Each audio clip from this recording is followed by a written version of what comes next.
Créé le 12 décembre 2012 au Ghana, le Renouveau pour la paix et la concorde, RPCP en abrégé, est un parti politique d'obédience centriste.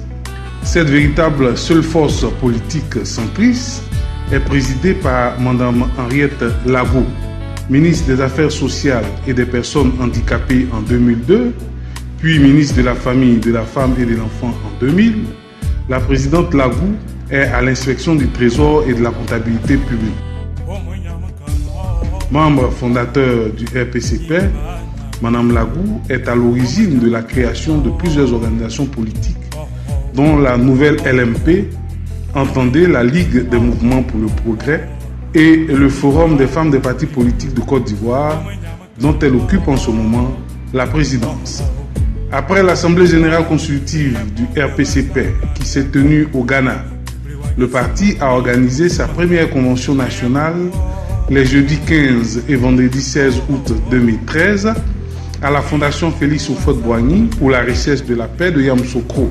Le premier congrès ordinaire s'est tenu les vendredis 26, samedi 27 et dimanche 28 septembre 2014 au Palais des Sports de Treichville.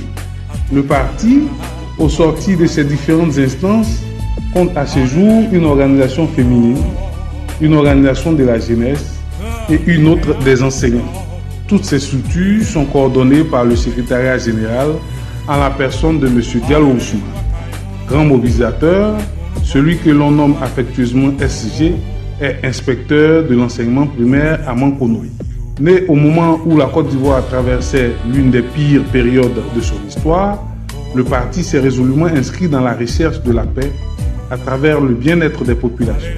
Dans cette optique, le parti a formulé ses idées et exprimé ses intentions à travers son projet centriste de développement. Conformément aux résolutions prises par son congrès, il a participé à toutes les actions tendant à garantir la paix dans notre pays. Ainsi, il a pris part à l'élection présidentielle d'octobre 2015 en présentant sa présidente Henriette Lagou. Ce fut une riche expérience. Ensuite, le parti a présenté des candidats aux législatives, aux municipales ainsi qu'aux régionales. À ce jour, le RPCP compte 7 élus municipaux et 3 élus régionaux. En tant qu'enfant de cette Côte d'Ivoire, en tant que fille du terroir, comme a indiqué tout à l'heure celui qui est passé avant moi, c'est une femme qui a conduit le peuple, notre peuple, vers nos terres aujourd'hui. Quand les temps sont durs, il faut les femmes pour desserrer. Même quand à la maison c'est dur, il n'y a pas à manger, il faut que la femme regarde un peu dans son dernier porte-monnaie. Parce qu'elle a dû garder quelque chose. On ne sait jamais. J'ai gardé quelque chose qu'il faut qu'on sorte maintenant pour sauver la place.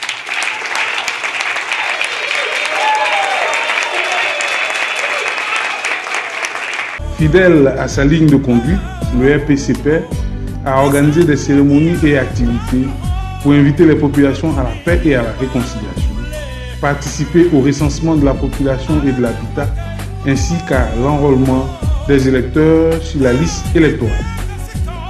Résolu à prendre une place importante dans le microcosme politico-social ivoirien, à se faire connaître au niveau mondial et à concourir le pouvoir d'État, le parti poursuit ses activités d'implantation et de consolidation de ses acquis sociaux et populaires. À cet effet, un programme national d'implantation des structures est en marche et est en cours d'exécution. L'environnement politique de la Côte d'Ivoire n'étant pas rassurant, du fait des tensions qui pointent à l'horizon compte tenu de l'intérêt que représentent les élections présidentielles de 2020. Les enjeux sont énormes pour la stabilité et la paix dans le pays, le dynamisme démocratique et le bien-être des populations. Le RPCP a intégré, sous l'invitation du président Bédié du PDCI RDA, la plateforme du RHDP. Il en est sorti compte tenu de sa transformation en parti politique.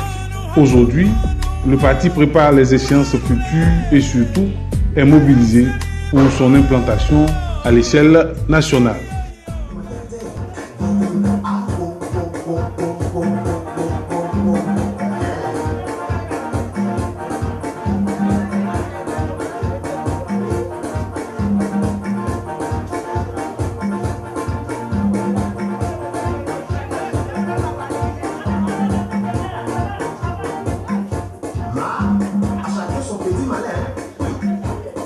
Thank you.